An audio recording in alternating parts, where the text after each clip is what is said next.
Welcome to the Lightwork Women podcast. We are experienced women with credibility.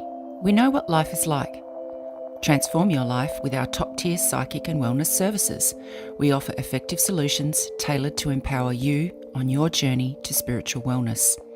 In this podcast series, we talk about tarot, mediumship, Reiki, mental health, magic, witchcraft, and much, much more. We hope you enjoy our show. Please get a cuppa, have a seat, have a listen. And just remember, many hands make light work. Hi everyone, my name's Robyn Ridley from the Goddess Sanctuary, and I have with me tonight the lovely Tania Costa from Weaver of Life.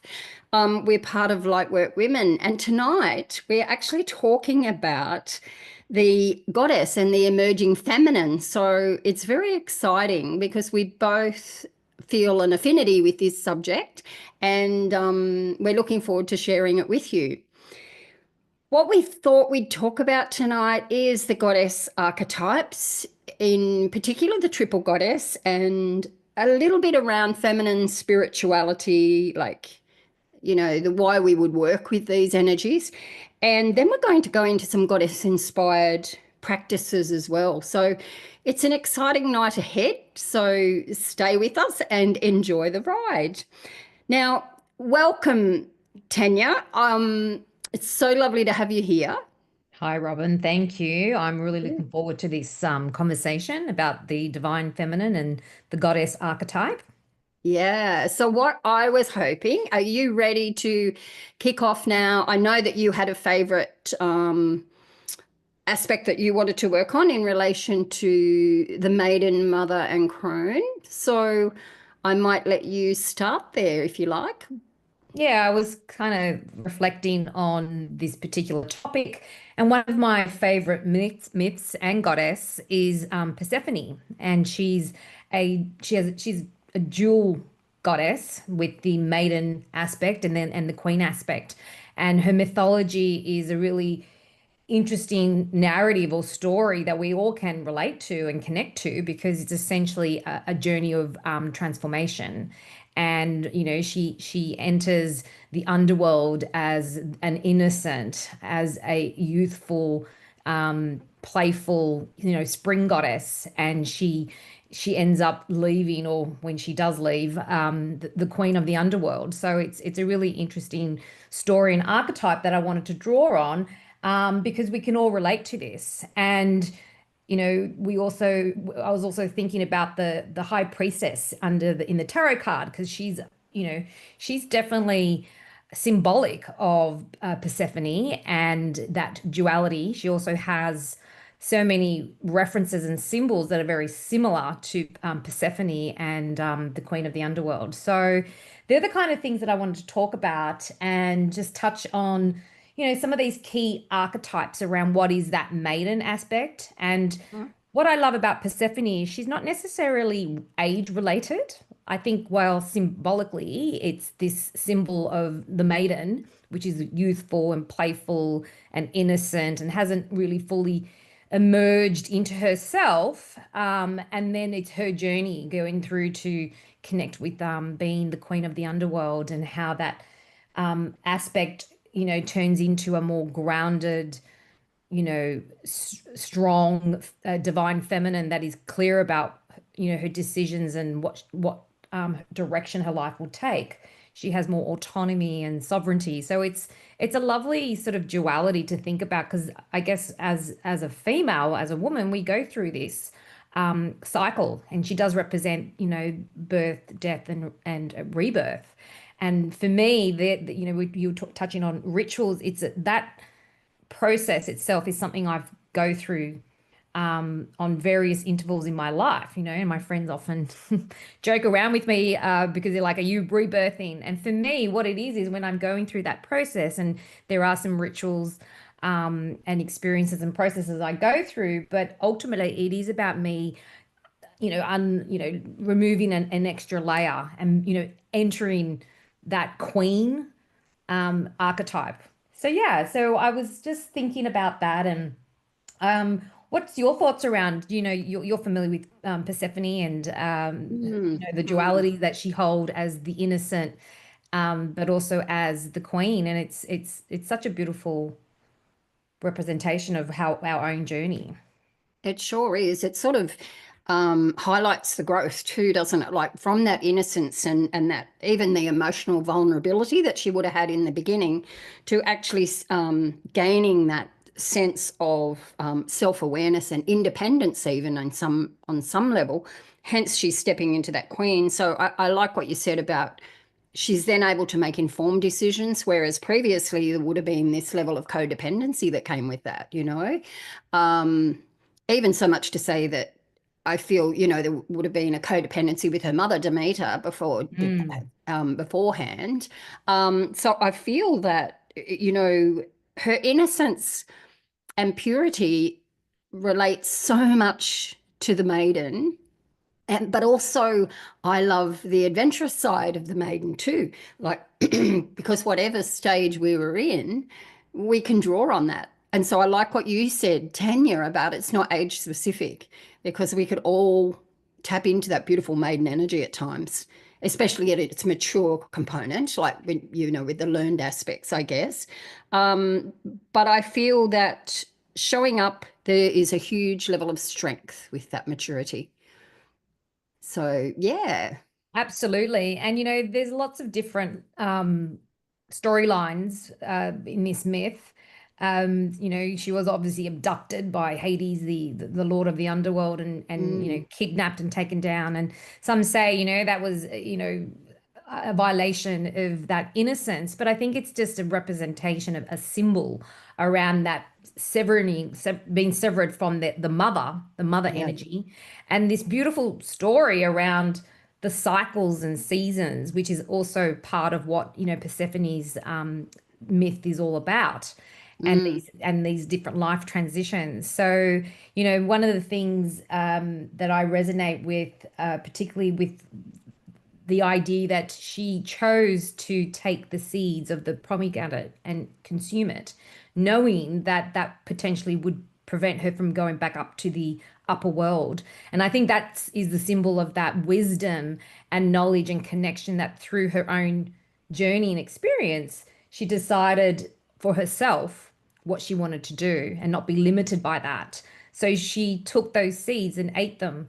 And I think it was only through the mother's intervention, you know, Demeter, who sort of was very upset that her daughter was kidnapped and she couldn't see her, that she struck a deal with the gods. I like to keep my stories very simple and playful. Yeah, yeah. And you know, that's where the story around the seasons come into play, because it was through Demeter's sadness and despair that she lost her child. And then we bring in this mother archetype in this myth and this story as well, that she stopped tending to nature and everything started dying and whittling. And so it's such a beautiful symbol around these cycles, and also Demeter's role in evolving into her own self as well through this particular journey of her child kind of just being severed off.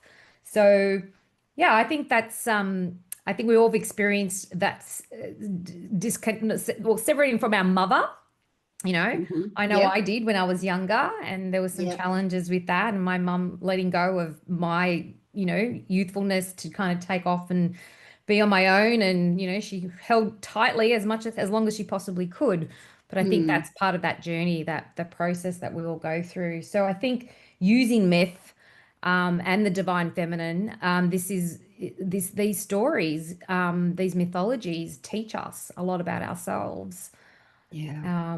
So that's why I think, you know, when we talk about rituals and tools and how can we use the emerging feminine or this goddess energy, you know, what are your thoughts around this, some of the key things that you would recommend to people going through some of these, you know, major life transitions and changes? Um, I wouldn't mind taking a step back, just thinking about, because I was just thinking about the maiden and you're talking about Persephone. And I was thinking quite often there's a maiden energy where they talk about a sense of, oh, what is it? Where it's like they need someone. There's an element of um oh, what's the word? It is an archetype in itself. I'm just trying to remember what it was. I actually took a note. Let me see if I can see it. Oh, the damsel in distress. So I think when we look at the maiden and we look, there's often this thing, and especially in fairy tales, just say, there's a damsel in distress. She needs to be saved. She needs someone. So this is very much talking about that stage where, everything's sort of challenged. It's underdeveloped. And so when it is developed, I love the way we then, like you talked about, that stepping into the queen archetype, such a huge shift, such an awareness. And that to me is key. And when we're talking about the mother archetype, like you talked about Demeter, I feel like she was everything that the mother archetype was. So will we continue talking about that before we talk about the ritual and Yeah, we can. Yeah, I yeah. was just, yeah, I we was just can. thinking, like Demeter, that nurturing and caring, and it was that caused her to, as you said, to make the connection with Hades and to make the deal of Persephone being able to come home for that certain length of time. But all those things of protection, love, compassion, all those things that we feel as in that mothering energy. And I think what's important to talk about here is it's not necessarily being a mother. It's a mother archetype, and many people have the mother archetype. So that your mythology and the story that you're talking about is so profound in being able to ground the message, I think, if that Mm. makes sense. Yeah, it does Like make being sense. able to, yeah, normalize it and being able to go, well, this is all part of getting to know the feminine, the divine feminine, and also female or feminine empowerment. This is what we're talking about. We're talking about using mythology to actually advance our spirituality or our understanding of self. And we know that they're all things that are necessary for our growth and for us to move through life. So Absolutely. Yeah. yeah, and just quickly going back, because I'll talk about the crone shortly, but I think quickly going back to what you were saying about ritual, and I feel they're important to make that connection of truly it is just an honoring in some way, isn't it? It's an honoring of a goddess, whatever we choose to honor. In this respect, I'd like to hear how you work with honoring Persephone, because she's like your favorite one at this point in time, like when you were sharing. So I'd love to hear how you do that. Yeah, I think it varies over time. And, there was a period of time where I was really deep diving and connecting with my shadow self. Yeah. And, with Persephone kind of entering the underworld Mm, and, moving into that sort of power of the self and coming from a place of the child or the innocent. Some of the things would be more around my own self-reflection. It would include journaling. I had what I would call my book of shadows, which would, I would yeah. download a lot of my thoughts and feelings and experiences. And usually they weren't stories, or it wasn't about me writing a diary about my life. It was really kind of downloading the things that I was trying to process or understand about myself. And, wanting to embody the queen energy, and, the rituals would include, in addition to those self-reflections, there was about an embodiment around that. It was around my own self-discovery. I continued to want to learn and explore myself on so many different levels through, my spiritual practices and studies. So when you can kind of draw on these archetypes to, move into a different energy. And then when you were talking about the mother energy, it's like we all have a nurturing, and that's just a term, it's a label. Yeah. You don't have to take it as a literal, you've had to have a child to actually be the mother archetype. And so for me, I don't have children, but I have a very strong, nurturing, motherly grounded energy, and that was part of my own discovery as well. So, going through acceptance around not having children and being comfortable with that, because it wasn't necessarily something I didn't want. But through life circumstances and mixture of decisions and just the way things are, these things happen. So therefore, by connecting and doing things that enabled me to hold a space. And it's endless, the tools that I used to use. I mean, of course, I'm a tarot reader, so I used to always link in onto that. And for example, when it comes to the mother energy, I remember going through a process where I would pick tarots from the major arcana. So this is a beautiful process where I would pick up a card and then reflect and sit with it and see and unpack that and organically. And so when I came across the Empress, which is that mother energy, which is that Demeter, that's an example of using the tools that you have to also then connect with that divine feminine archetype and then connect with it on a deeper level. And it could be just, I don't know, sometimes you could just even look at a card, a tarot card, for example, and the more you look, the more you connect, the more you feel, and the more the messages come through. So I think that's another approach to using the goddess energy. And sometimes it's just having that consciousness, that level of connection, where you're being aware of who you are and how you respond to things. I think that's just as important. So yeah, I've toggled with the maiden mother crone energy. Even with crone, I mean, whilst I'm not in crone state, but I think the crone for me is that kind of deeper wisdom, which I'm not there. Like I feel like I'm just, as I was reflecting on Persephone and the queen archetype, I really feel like I'm probably at that precipice, that phase where I'm entering into my queen state, where I'm a lot clearer about my decisions and the autonomy I have, the agency I have around my life and the decisions I want to make. So yeah, I could keep going on and on about how I can unpack using, mythology and the goddess to understand myself, because that's what these tools are here for, is to sort of deep dive and provide guidance. Yes, and it's so much about normalizing that, isn't it? Like, it's not something woo-woo and out there. It's actually a really, really valuable tool, an insightful tool. And, especially tarot cards, to go through each one, to look at the journey. And I think that's truly exciting. My passion lies in the crone energy. Like I love them all, as you do, Tanya. But looking at the crone energy for me, the crone in particular, if you look at the archetypes around that, there's the wise woman, the witch. Isn't it interesting? Quite often the witch is depicted as a crone energy. The hermit even can be. And of course the wicked witch. So it's really interesting. It's often the witch, the sorceress, and even a malicious figure.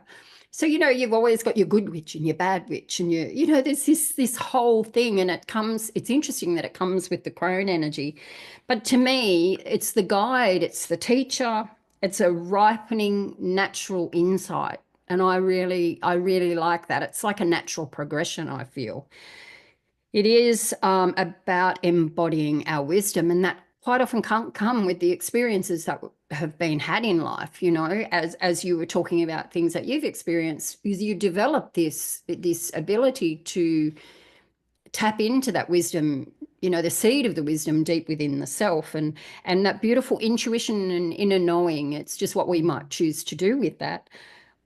And I think another great thing about the crone is the transformational component. There's a lot of transformation at that time. And then the acceptance. You were talking about the acceptance in relation to, the Demeter, the mother. It's like there is an acceptance. And I think with the crone, although we're not talking specifically with age, but if we link age into that, we can also say, well, there's an acceptance around the change of who we are as women. And there's also the potential for good and evil. Now, I really feel, and I'm actually being called to actually look at the dark goddesses at the moment, and my favorite is Hecate, loving that. And the reason I'm looking at her, and I'm not going to go into astrology, but the reason I'm looking at her is she's conjunct my sun and my IC in my natal chart, which is a prominent thing. But or when I also look on my other angles, I've got other dark goddesses. So this is really interesting. So I feel like, isn't it interesting that I get to this age and I'm just seeing this? And so it's sparking that interest in me. And I think when you look at that little conjunction, if you like, you're looking at that mystical guardian. And I thought this is really interesting. Mystical guardian. I've always loved the word mystical, and I've even got mystic in my branding. And then guardian of what? Guardian of what? So this is huge, this big search, this big soul, this big guardian for whom? Guardian for what? Guardian for, but I see all tied up there together is a big story, and I'm looking forward to that, unpacking that, I guess, if you like. So so when I look at Hecate, I think, or actually the crone, it is a multifaceted figure which represents the wisdom and power of age, while also acknowledging the potential for both positive and negative expression of that power. Now, how often do you hear someone say, they get to this place in their life where they really don't give a hang. They're going to say it how it is, and then you hear these people say she's just a, cranky old whatever, so it's like, let's look at the crone in her entirety. She is everything. She's everything, the culmination of everything. But with all that wisdom and all that growth and all that transformation that she has encountered in her life, how do you come back? You really, really need to, do you spend we're not monks on a mountaintop. So for us, when we're looking at the divine feminine and we're looking at, feminine empowerment and actually stepping into who we are, we can see, like you said, the benefits of all. Like, the crone can go out and have fun. She can kick her shoes off. She can get on the table if she wants. There's nothing to say she can't. So it's using that spontaneity, the fun, that maiden energy. Then she could be nurturing. Like, they all cross over. They all link, and they're all like linear aspect of maiden, mother, crone. We can see the archetype, but we can also see how they're all interlinked and relate. And I love that. So Hecate, her, how have I worked with her in ritual, and a bit like you, definitely shadow work. I've written things. I've also actually worked and sat in meditation with her. But what I quite often find is she is very silent. So that sometimes she doesn't say much. She's just there, and you just know. So for me, I sit in space. I just know, and I know there's a message, and I know, and I can write it, or I can do whatever I want with it. But I feel like it's not chatter, chatter, chatter. It's not this. I just feel it's very sacred and silent. Now, she's usually celebrated on the 16th of November, which I think is really exciting. And it's usually like a Hecate or Hecate supper, a meal in honor of her. And I love the way some refer to that as a Ghana favor for her and her spirits. It's like there's an offering for her in the hope that there will be an offering, well, not offering, but in return, there will be this energy. And the other times that I have acknowledged her is the dark moon time. So, each month when there is a dark moon, the perfect time to be working with the energy of her. So I like what you said. Definitely she is related to the crossroads and often related to witchcraft as well.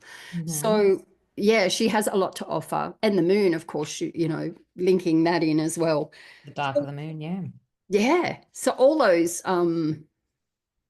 rituals and spells, I'm just thinking, your protection spells. Actually, ancestral work would be good with her, I believe.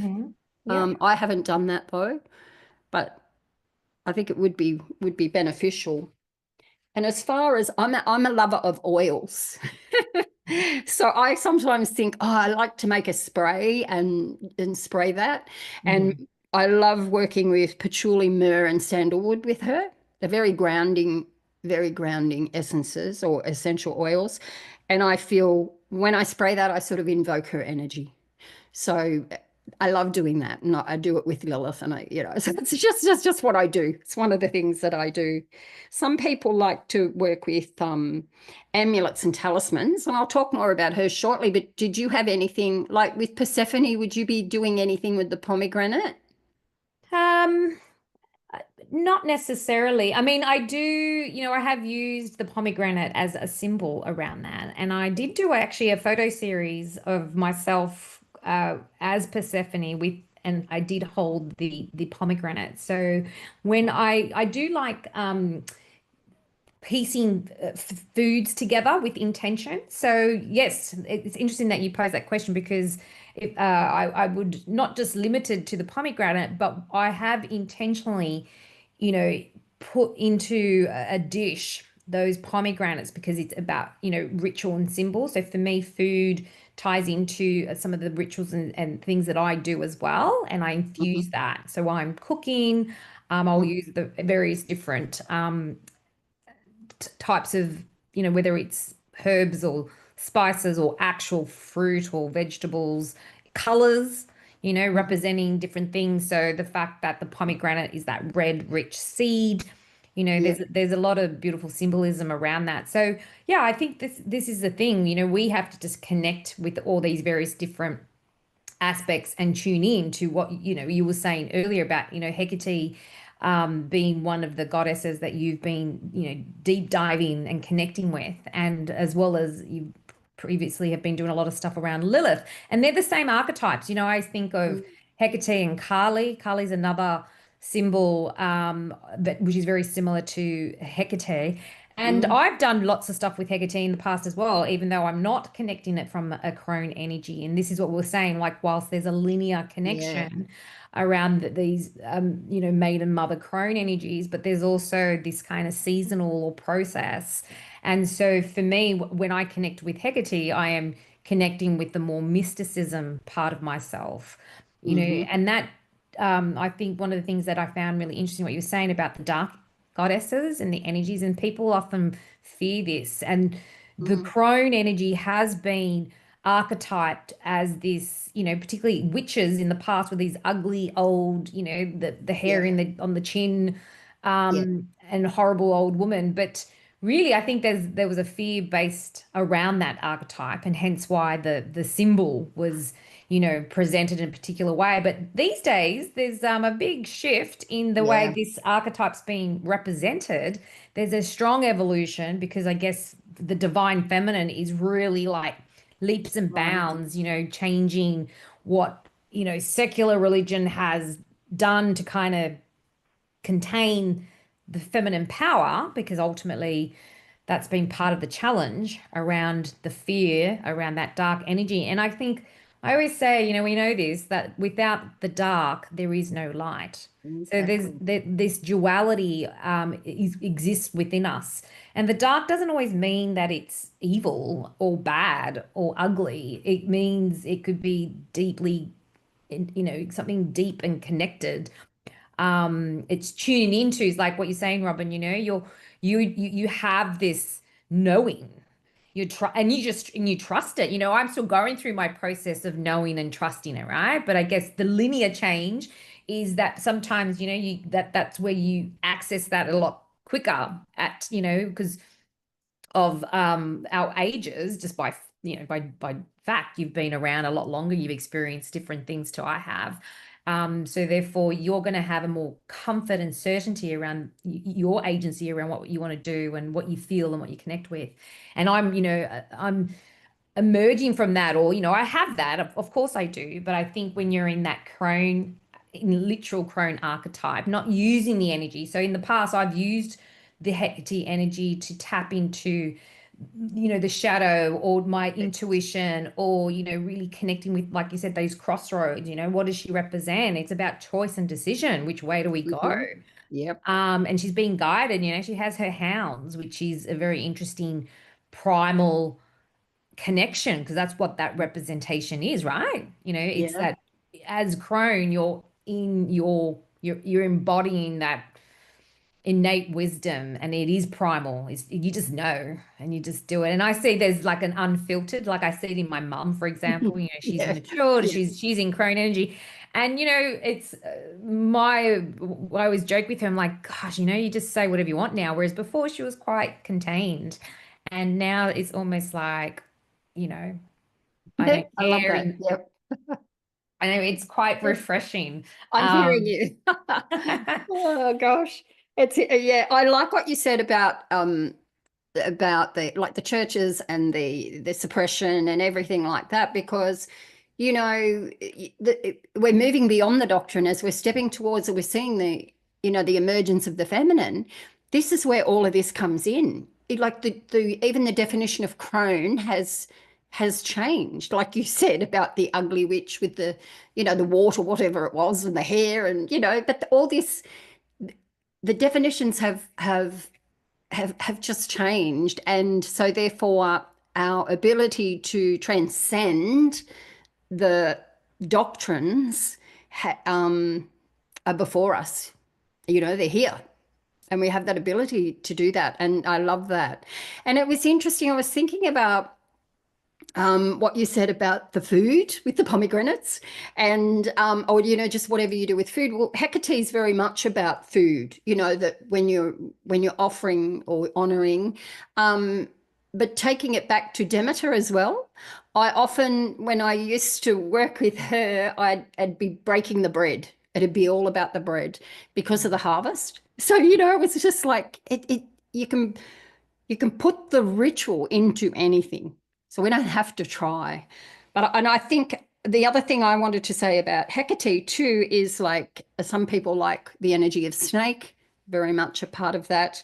She's often got keys to unlock what. I love that. And when I think of that mystical guardian, I go, oh wow, the keys are very what's the word? Pivotal to sitting in silence and finding out. But I think definitely that shadow work and dream work as well, because I think there's that ability to go beyond. There's that ability to. It is a quite transcendence energy for me, actually, to go beyond. Now, whether you do prayer, whether you do meditation, you can do that with all these goddesses. Sit in space with all these goddesses and work at your own level, I guess. So I feel that sort of sums up my the rituals that I've used and what it is that or how I connect with these gorgeous goddesses. And I think see, no, that's not the right word. See, I say I think, and now I go, You're no, I feeling actually it. feel. You just see me do that. I looked up and I go, I think, and then I go, no, I feel. I feel like there's a depth. But there's not only the depth with Hecate, there's the depth with Demeter and Persephone, that whole archetypal story you were talking about. So how could we not tap into those beautiful mythological stories to support our expansion and our growth and our transformation, to bring it all together? And I just, yeah, I don't know. I guess you could talk about this for on and off for for It's some endless. time. It's what I liked what you said earlier about, the everyday, whilst we talk about this in ritualistic form, which we are doing it because we do it with the intent. There's a consciousness, but it's the Mm, everyday. It's not like you get out of your way to do it. It's just a knowing or a feeling when we're using food or whatever it is. So I think what the listeners should really connect with that is that just tune in to what you're doing, and you will find that you're connecting with that archetype of whether it's mother, maiden, crone, or there might be other sort of mm, archetypes that you're working with. So I think that's really important. And then you're talking about the other thing when you're saying about the keys for Hecate, the key is also a part of, the high priestess. Yes. and some other symbols as well. So there's all these interconnections. And it is a representation. It is we are unlocking, Mm. the gateway or the door to that next level of consciousness and Yeah. awareness of what's within us. So yeah, I That's think the it's word, consciousness. Thank you for that. I've been sitting here thinking, what was that word? Like, thank you. Yes, yes, that's what it is. So it I is. just think there's only one more thing I'd like to add, and then over Mhm. to you to see if there's anything that you would. But one more thing I'd like to add is that I think, how do you know which goddess to work with or which goddess comes to you? For me, it's about trusting, and she will come, a goddess will come. I believe this is for me, a goddess will come. So I think that the more that we are able to sit in stillness and stop trying to do and trying to make something happen or choose this or do that, I think we can just allow and actually, yeah, just allow the goddess to speak. And which one? Absolutely. And you'll find those synchronicities. Like I have an example of that where Medusa is a goddess, or she's not a goddess, she's a Gorgon, but she's, has strong mythology, and also from a feminine perspective. And I truly resonate with Medusa as well. It, Mhm. she, the my son is also in the eighth house, which is hence why I always work with things like Hecate and Oh, yes. anything to do with the underworld. So I'm Yeah. already excavating, deep diving my solar energies in that space. And these are the things, how, it will come to you, you can connect with through, your own natal chart. If you're into astrology, you can use Mm, goddess cards. I've got the goddess cards decks, which I think are fantastic because if you're new to it and you need some support or guidance, you can tap into using those oracle cards, which are a bit yes. lighter and fun to connect with. Or you find, me talking about Medusa, when I was kind of connecting with that. And I remember some years back, I was in Europe and you can see the Agol, which is basically a star, which is part of the constellation of Perseus. And Medusa, and that star represents Medusa's eye. So, these things just come up, and I'm looking at the sky, and this was, this binary star that I've never seen in Australia because in the Southern Hemisphere you can't see it. It. Mm, And then that itself made me explore that, and I went, oh, it's Agel, and then oh, that's I knew that I already knew it was in my chart, but then that was the little doorway that made me go, oh, maybe I need to connect with Medusa energy and that mythology and tap into that. And what does that mean for me? So sometimes it's the most subtle things. mm, It could be Venus, she's prominent in the sky at yes. the moment. So that in itself might be something you can draw on and connect with. So yeah, it's Perfect. like you So said, that's those Robyn. beautiful synchronicities, isn't it? That it's this leads to this leads to that, and Correct. Yeah. perfect. Yeah. Well, I think we best be calling that a night, but was an interesting discussion. It Is there, was. yeah, loved it. Is there any last words you wanted to say or No, I think it would be great to, maybe have some further conversations around the divine feminine and the, sure? the emerging feminine or Hmm. both. Hmm. Like I kind of feel like the emerging feminine is the divine feminine in a different Yes. lens. Yeah. So no, I think yeah, I could, like I said, I could keep going on about these different symbols and archetypes. So I really enjoyed the chat, Robyn. Yeah, yeah, thank you. I enjoyed it too, Tanya. Thank you so much. Thank you to everybody who's listening online. And yeah, feel free to contact any of us through Lightwork Women. Thank you. Thank you. Good night. We hope you enjoyed this episode of Lightwork Women. If you'd like to find out more about any of the guests on our show and our practitioners, visit our website lightworkwomen.com. Until next time, thanks for listening.